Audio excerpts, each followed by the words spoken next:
So while we're working with this inner child thing, or the archetype, and working with childhood memories, one of the things that occurred to me afterwards that I probably do talk about is that I go through a wide variety of human beings, and they all are the same. You know? It's the same common issues that Maslow's hierarchy of needs talks about. It's the same common issues that tunes into the understanding of the human ego system in terms of the archetypes. They're all the same in the end. And after 15 years, there are very few stories that will shock me speechless. I mean, it has to be like a really avant-garde, off-the-wall kind of story to shock me speechless. But what I always am that remains a mystery for me, even when I look at how the brain works and how energy systems work, what remains a mystery for me is how the body, the physical body, the actual physical body at a cellular level in an organ can know something, can know it so well, so deeply, and can hold on to it so protectively, keep it safe, work with it, grow with it, damage ourselves with it, and yet the rest of the person has not a clue. Not a clue. The brain has completely shut down on it, and you know this, right? You know that the brain has the capacity to be so in denial about something that it cannot even acknowledge that it exists. And we've talked about cognitive dissonance in this group. But what I'm seeing here, and I saw it when I did my past life regression work as well, is the body's ability to make an agreement with the physical world that that particular moment, that particular experience was so important, it was so profound, so meaningful, that it can even change an entire personality. It can change that person's ability to interact with the world. It can change their modus operandi in the world. It can change their feeling about themselves. It can change a full spectrum of personality aspects and still be completely unknown to that person. Now, I've had clients who sit in my chair, and when I look at things, I say, okay, they have what they call inexplicable, enigmatic behaviors. And of course, their guides are talking about some past experience in this lifetime. And they go into complete denial. I don't remember it. Nobody's ever mentioned it. It can't possibly have happened. Maybe it's a past life. And we very often want that. We want to say it's in a past life, particularly if it's traumatic. The more traumatic it is, the deeper it gets buried. The more traumatic it is, the greater its hold on the physical body, and the greater the resistance of the brain to knowing and understanding that it exists, that it is. The brain cannot accept it. The physical body, however, has not only experienced it and embraced it and accepted it and kept it and protected it, the physical body is now using it to sabotage self because the brain cannot see it. And that's the big mystery for me, that it becomes a self-sabotaging mechanism because the brain is in denial. Otherwise, it is merely stored. So the difference between the clients who say, it must be a past life, not my story, and the clients who say, yes, I've always had some kind of memory about that, but I wasn't quite certain. And it moves them, and they have a feeling around it, they have emotions around it, there's an emotional reaction, and the body starts to give it up. And it hasn't had as detrimental an effect on the physical body as those brains and bodies that are not talking to each other. So when the brain is defensive and resistant to a traumatic event or experience or memory of the physical body, that in itself is a new level of damage or dis-ease or distress. And it becomes a fight between the brain and the body. The body is saying, I know this. And the brain is saying, no, not true. No, never happened. No, I don't know this. Just that conflict is enough for that information to become a dis-ease or disease, very often chronic, acute, fatal in the physical body.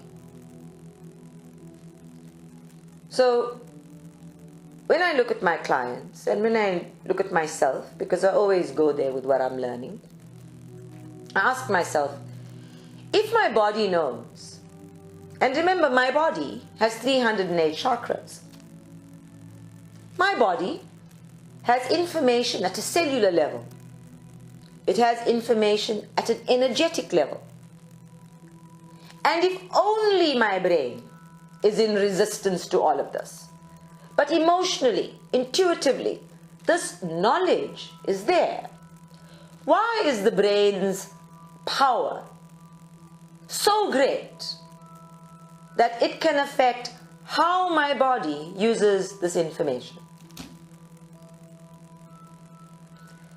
And this is one of the biggest mysteries for me.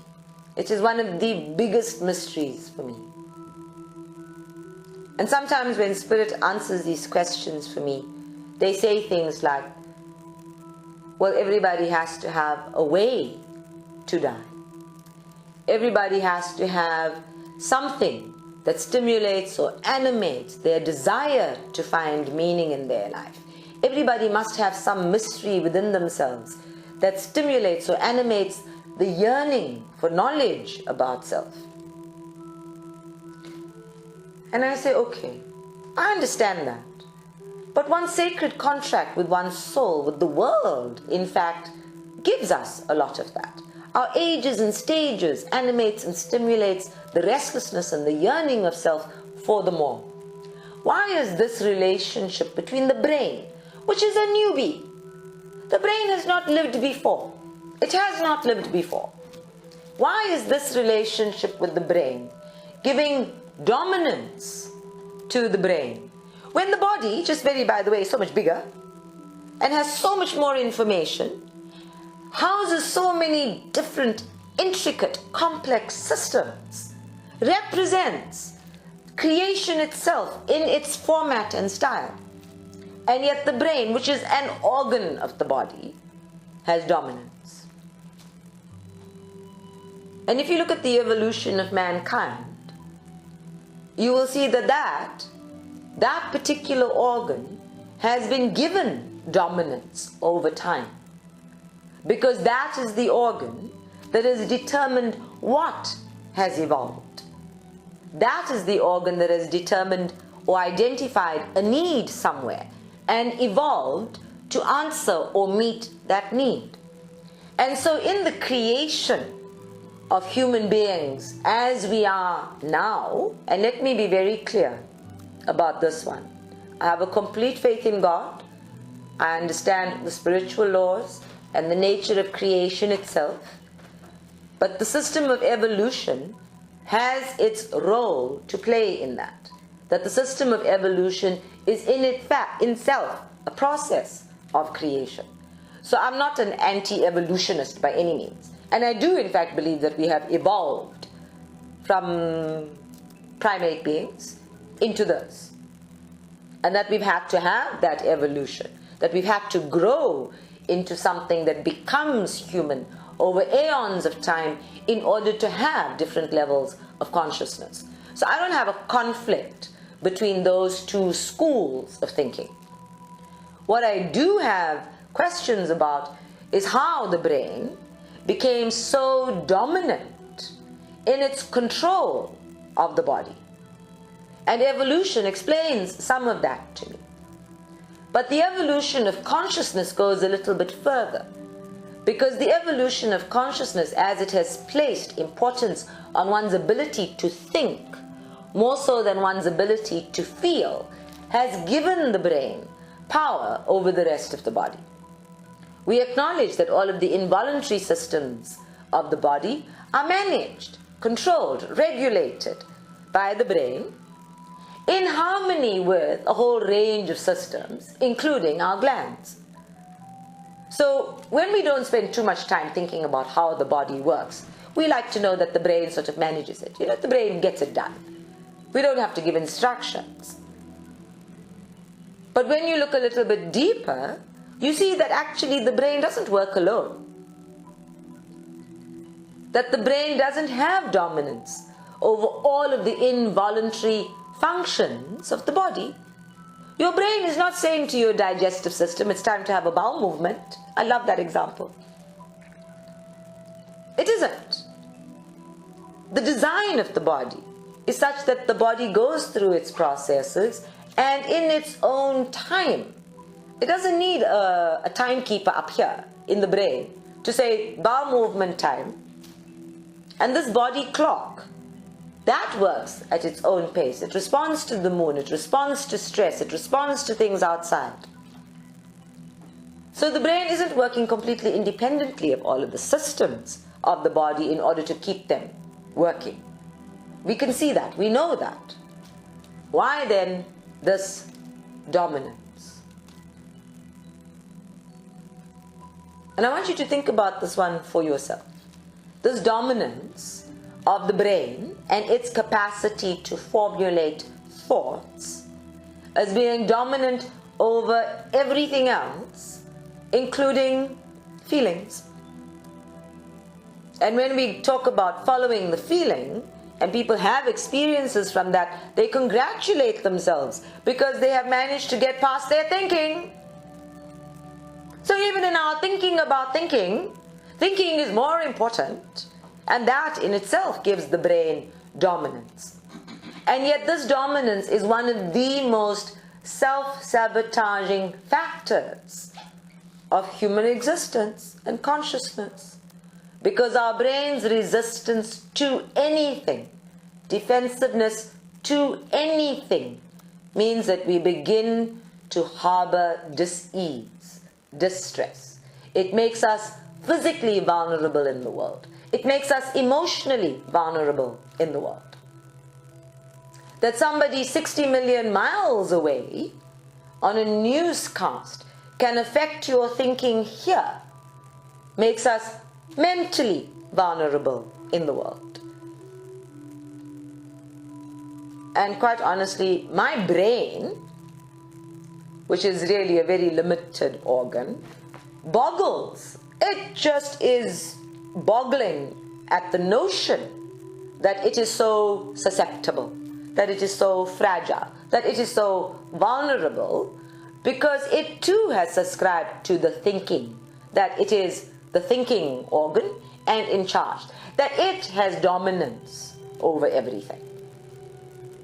And because, I kind of live my life and I don't pay too much attention to it except when it's getting in my way, it runs away with that notion on occasion, and on occasion it has to be told very firmly by spirit to shut up, because it's talking too much, it's chattering, it's rambling, it's getting in the way. It wants to grasp control of something it knows nothing about. It cannot make sense of the experience or what I'm actually doing without its instructions. And so its innate defense to all of that is to try to take charge of it. And when I do healing, particularly, I am always amazed by some of the things I'm doing. I'm following the feeling, I'm following the instructions, I'm doing things that would make me look like a crazy person in the world outside here. And my brain is telling me that. My brain is saying, what are you doing? That makes no sense. Whoa, what was that? Really? Are you sure that's going to work? Its innate response, its innate reaction rather, is to try to dominate anything new, anything unknown, and so-called abnormal, despite the fact that it's been living in this center for 15 years and should know better about abnormal and normal. So my brain, which should be better trained, has now evolved sufficiently to observe and deny and question from a higher vibrational system than it used to. My brain, which could not recognize easily the shifts and flow of an energy system before, can now recognize those. It has evolved to identify more easily with what I'm saying and what I'm doing and what I'm feeling as its own defense mechanism, so it can argue with me about those things. Now we know personalities who do this, right? Where they educate themselves about a topic and then they can argue with you more intelligently, more confidently, more forcefully about something because they've done the research. They've gotten to know it well enough to now use this information for you or against you. And my brain has evolved and is doing exactly that. How is your brain doing? Is it doing that too? Have you recognized that your brain keeps pace with your life, and as the dominant energy, as the dominant voice, as the regulating, managing, controlling mechanism, is able to rationalize against you despite how much you have known and grown? I love it. I'm going, this is an intelligent brain. This is an intelligent brain. The problem is that it's not using its intelligence the way I would like it to use it. It's hanging on to its primate behavior, the reptilian brain. It's hanging on to its defense mechanism because it's afraid that the top might blow off it if it just went wild and did something. Just let it be. So it always has to put a lid on. It always has to have a glass ceiling. It always has to have a cautionary note. It can never let go of that. And because it's the dominant organ that presumes to have control of an entire physical body, my entire physical body will step back a little, unconsciously step back, unconsciously come to a standstill. My entire physical body will react. So we know people who are really good at reacting in a crisis, and some people just get paralyzed. They just stop. They can't do anything. This is the brain. This is the very clever brain that is supposed to be really useful about giving you strategies. It's supposed to be really useful about keeping you safe. Its capacity to be completely paralyzed in a moment of crisis is not a survival mechanism. It's just a dominating mechanism. It says, I don't know what to do about this, so shut up. This is the organ. And this is the organ that has dominance. I don't know if it can think itself out of a paper hat. I'm sure it can think of several things to do with the paper hat.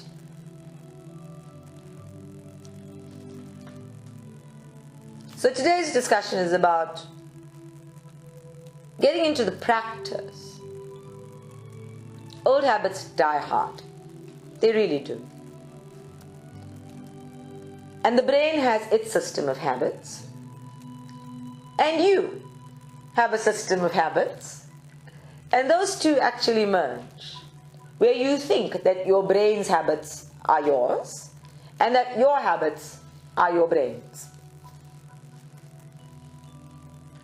And when I listen to people talk, the one phrase that they speak the most in their lives, the one thing that precedes almost everything else and is actually a dominant phrase for them, is a living organism. It's like a living bacteria or parasite in the brain. It's there. It's a living thing. It dominates their thought patterns. It dominates their behaviors. And we talk about it as something that they are manifesting, that they are making real for themselves. But if we go beyond that, it's actually something that's alive in their physical bodies. It's alive in their cellular beings. And because it is housed in the physical body for so long, usually from that inner child stage, it becomes data, information that is at the core of every chakra as it is developing from childhood. So as that chakra opens up and it develops exactly like the rest of us does, exactly like our physical bodies develop, exactly like our brains develop, as that chakra opens up, these contracts, these agreements, these dominant thoughts that we are having and that we are housing at a cellular level embed themselves centrally to the chakra. They become obstacles. They become points of congestion. They become what we call a soft spot or a red button. But more than that, they become sites from which we create future ill health, future disease, future vulnerabilities of our physical bodies. It's interesting for me that when we look at birth charts, which is the tool of self-knowledge, and if we look, for example, at the numerology, particularly Dan Millman, they speak to which parts of the physical body are affected the most in terms of the time of your birth. And when I look at how that unfolds in the human body, I see that it is true. Weird, but true. And I am reminded again of how the physical body is created exactly as the earth itself. That the design, the structure, the elements, all the same. And that even as the heavens influences earth and influence each other, except that we don't have that much information on how those planets influence each other and the stars, they influence every physical body that is here. And that this physical body responds to that. That when we are born, our soul cells bring information from those other lifetimes. And that information leaves us equally susceptible. We don't grow up knowing that we've had past lives and that we should address those things as they unfold. So they sit there with a brain that is resistant to it.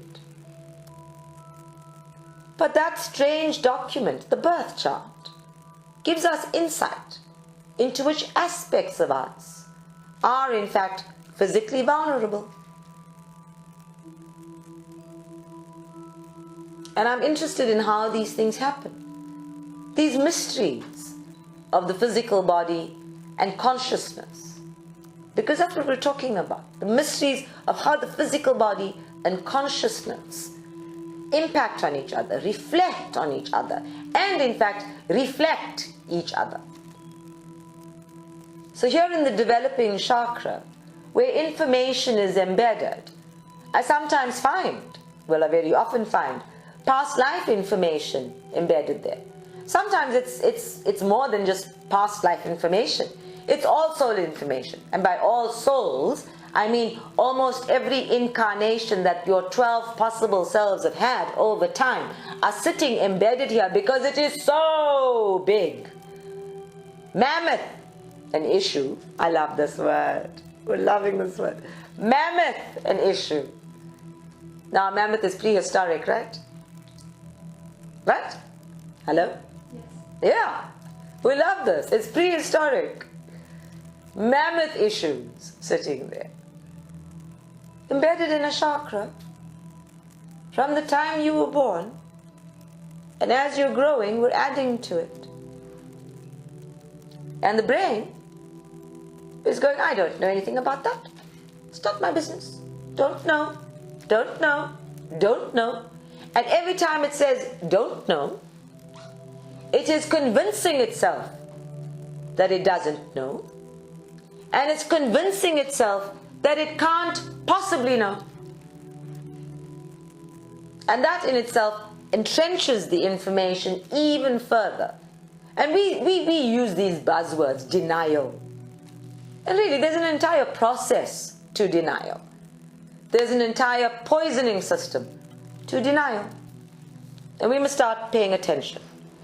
We must start paying attention to how dominant the brain is. And if we tell it to shut up and it doesn't, then we know it's more dominant than feeling. If every time you have a feeling, the brain intervenes to explain it to you and rationalize it to you and pin it down into something, the brain's in charge actually. It's saying, you're allowed to have the feeling, but let me make sense of it for you and put it in a framework so now you can understand it. If you're seeing angel feathers and going, angel feathers, brain's in charge, because what it's done now is it's taken a new belief system that you've acquired through information and some experience and decided it must hang its hat on that. And the minute I've defined it, I can now rationalize it, I can fit it into a box, I can file it, and the rest of the experience is not your business. If there's an eagle flying overhead and somebody's shot it and all of its feathers are falling all over you, and you're deciding these are angel feathers, you're so never going to see that eagle until it falls plop on your head. And this is life happening all the time. Somebody is shooting an eagle in your life all the time. Horrible metaphor, but still. Shit happens. And we must start paying attention. We can't let the brain, with its desire and its own agenda, to rethink everything into something reasonable and manageable and understandable, to pin who we are down to nothing. Nothing on the physical plane anyway. To reduce things. Now how long does it take when you're making a pasta sauce to reduce things? We've used this metaphor before, much nicer. Half an hour. Yeah? The brain does it in a quantum second. And what happens when it reduces? It gets smaller. Yeah? All the juiciness, the cream is thickened. Right? Yeah, it gets thicker. It gets thicker. What else? The flavors get stronger. Yeah. So we know it gets tastier when you reduce the sauce of the pasta. But when your brain gets thicker and the flavors, what it is holding already gets stronger, all that's happening is that through the process of reduction, your brain is establishing its dominance. And it's not so tasty. Not so tasty.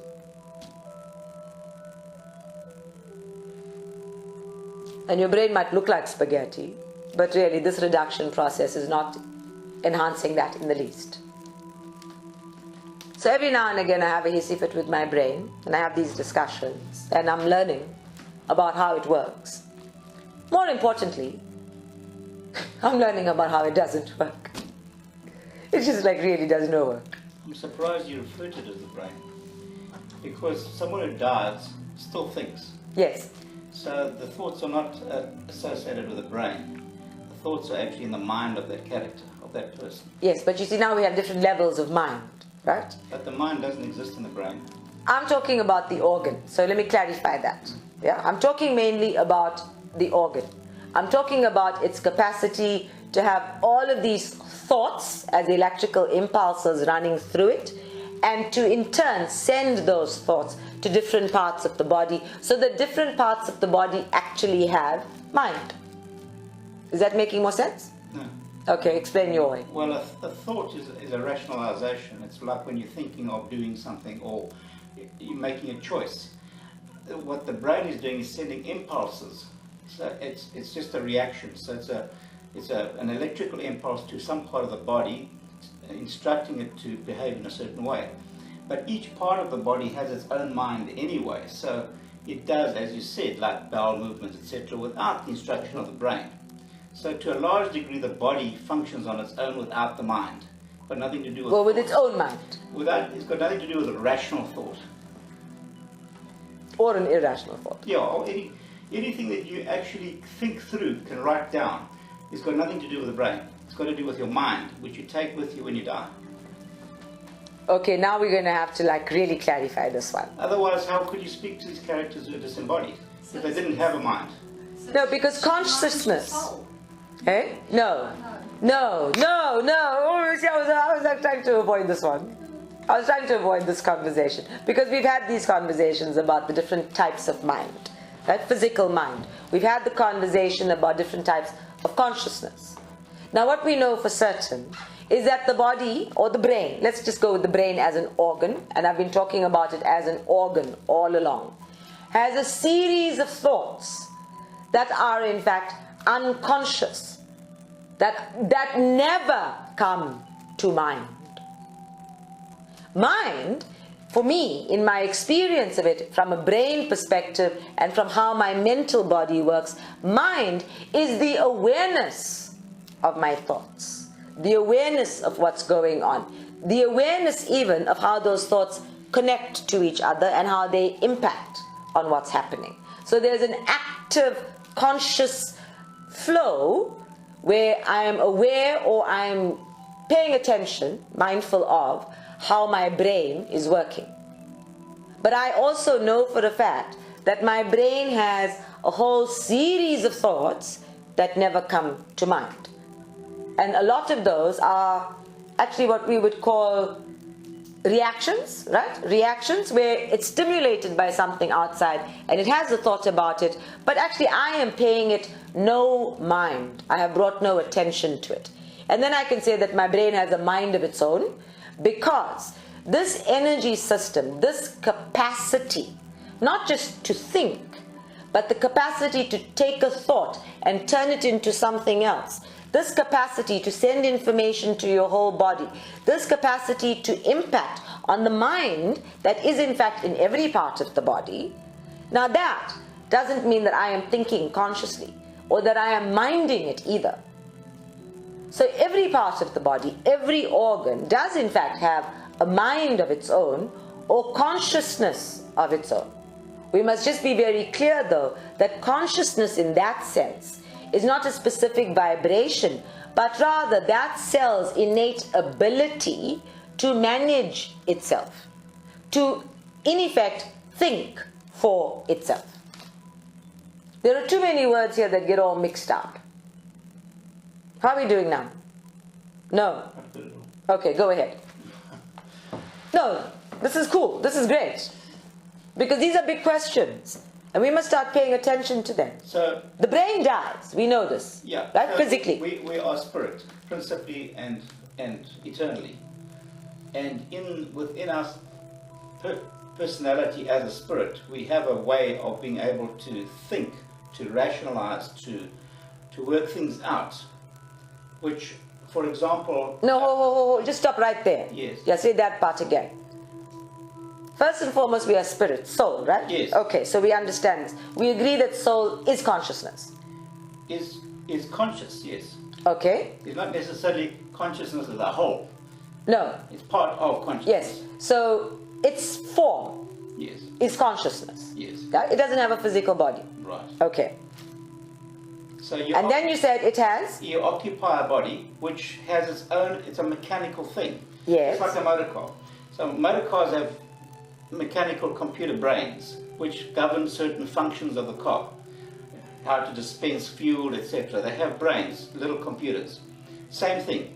This body has a brain which allows it to function. Excellent. And allows it to create memory of experience which allows it to improve on the function of the body. Okay. But it's got nothing to do with thinking. It's got nothing to do with your belief or your understanding of things. It's got to do with pure mechanical use. Without your thoughts, this just becomes a piece of meat that can still be alive, but it's not gonna be able to reason or do anything else. Okay.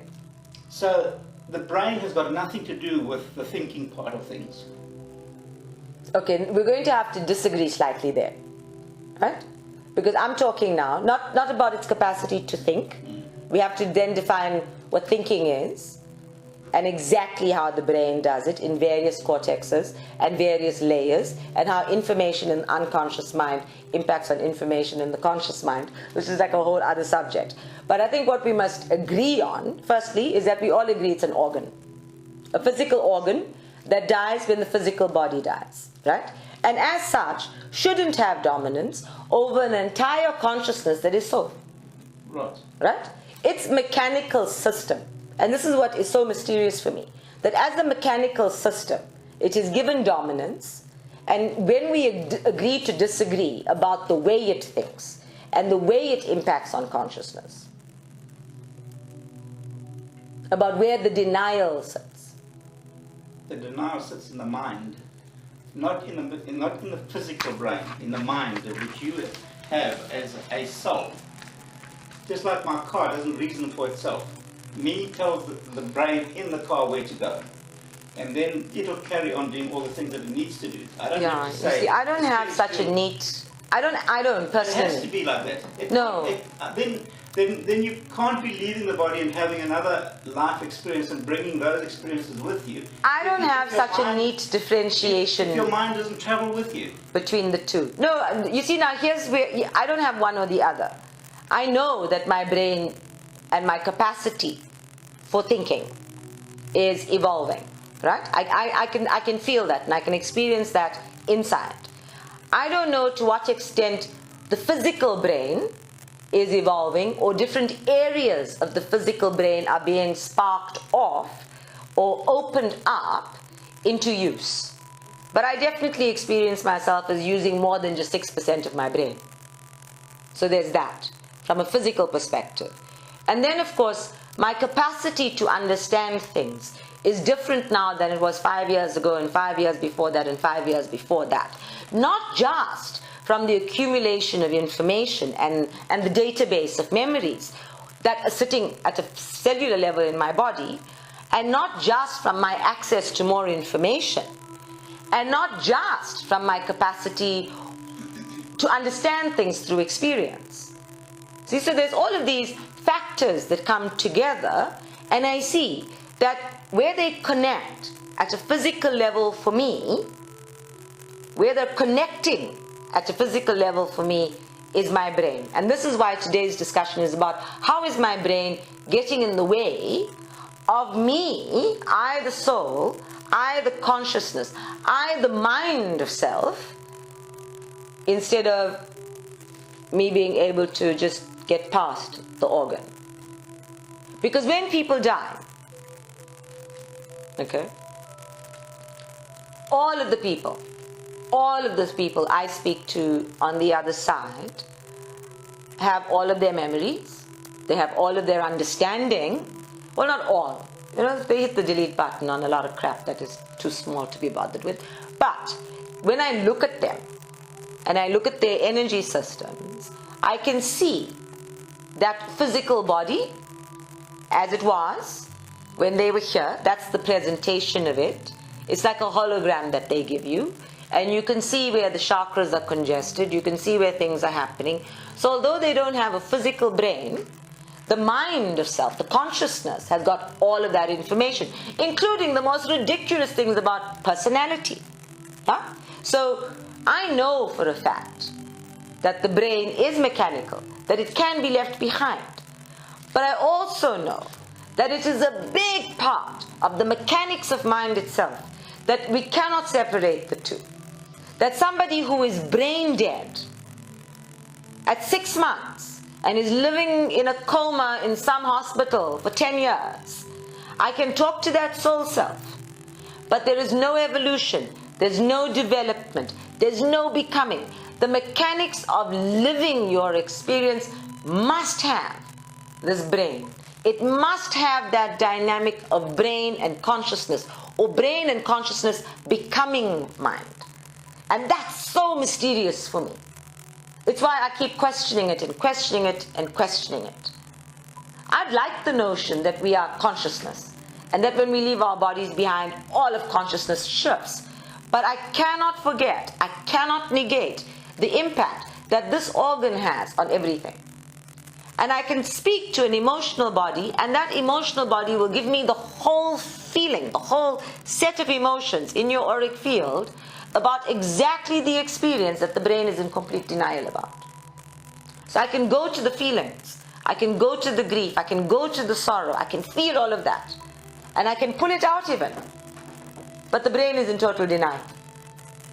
And this just is the mystery for me. It's the mind-boggling craziness for me. And scientists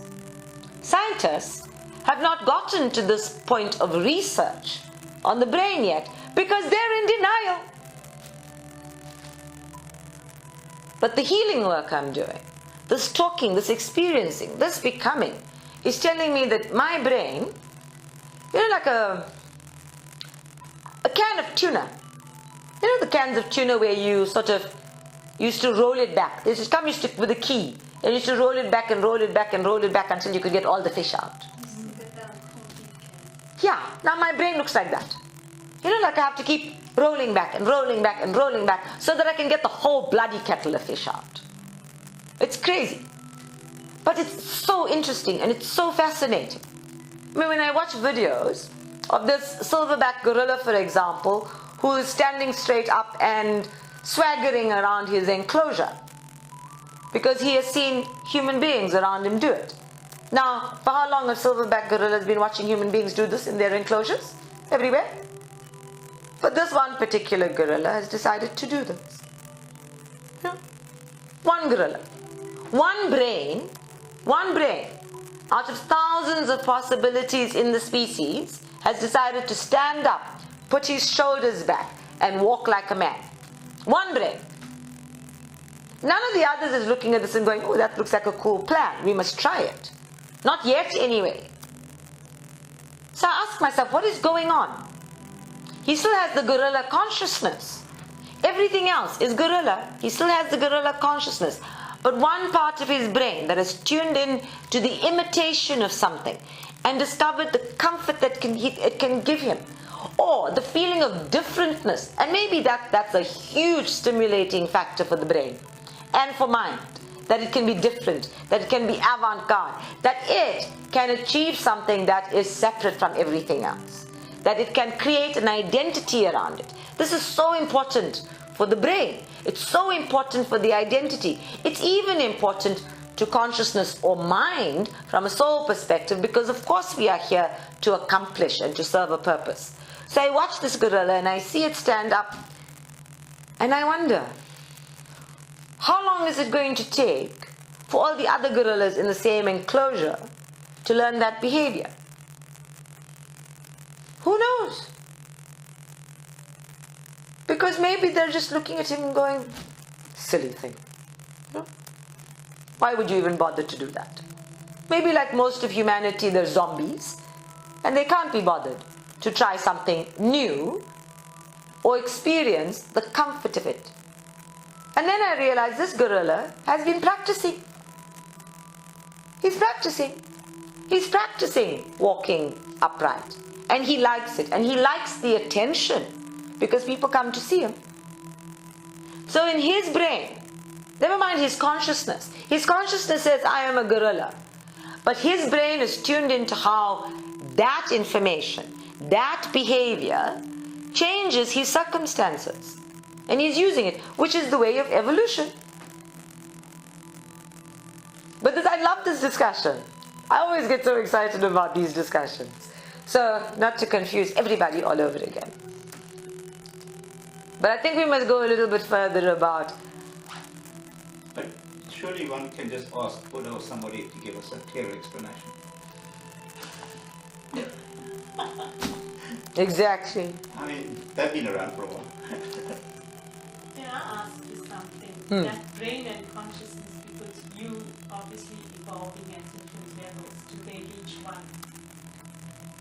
Because the brain is going to eventually be dead, right? Hopefully. But that brain is, all that memories is getting stored everywhere. Yes, now that's what Lou talks about as mind. Right, no, but your consciousness that you are, we're referring to consciousness, does that consciousness merge together at any point with that brain as such in this lifetime? I think, if I may answer this, I think in order for you to interact with the physical world and occupy a body, you have to do it through some mechanism. So you use the brain as the mechanism. The processor.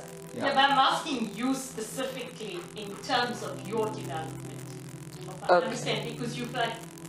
In terms of my development, this entire process, so there's what we call the process of enlightenment in terms of raising your consciousness, right? And the becoming more, raising your frequency, and that in turn must impact on what we call mind. Right? So now I'm using 3 different words. Consciousness in terms I, the soul, becoming more and more enlightened, evolving.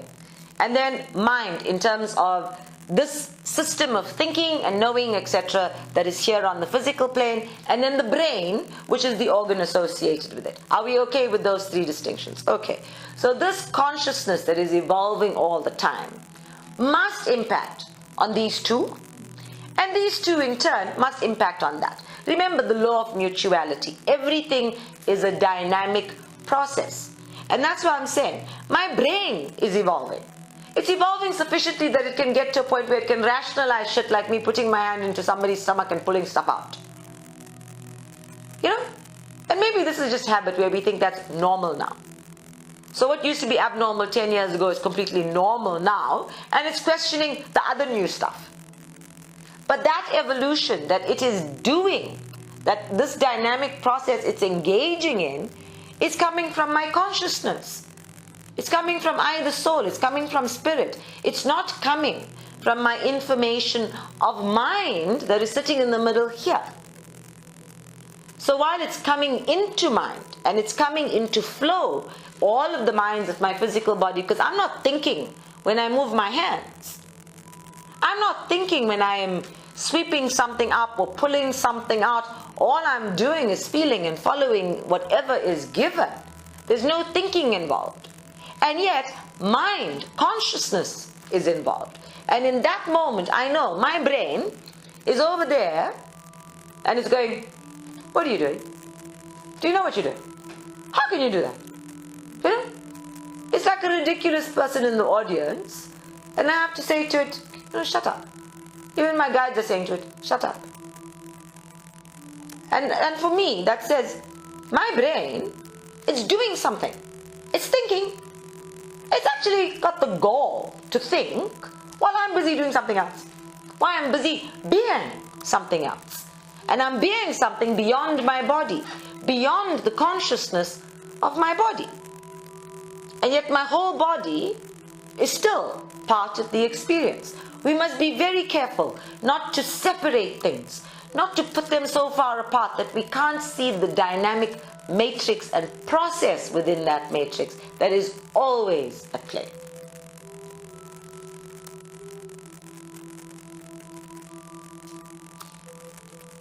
I can't believe we just had this whole conversation. Okay, people, it is 10 to 7. Let us meditate.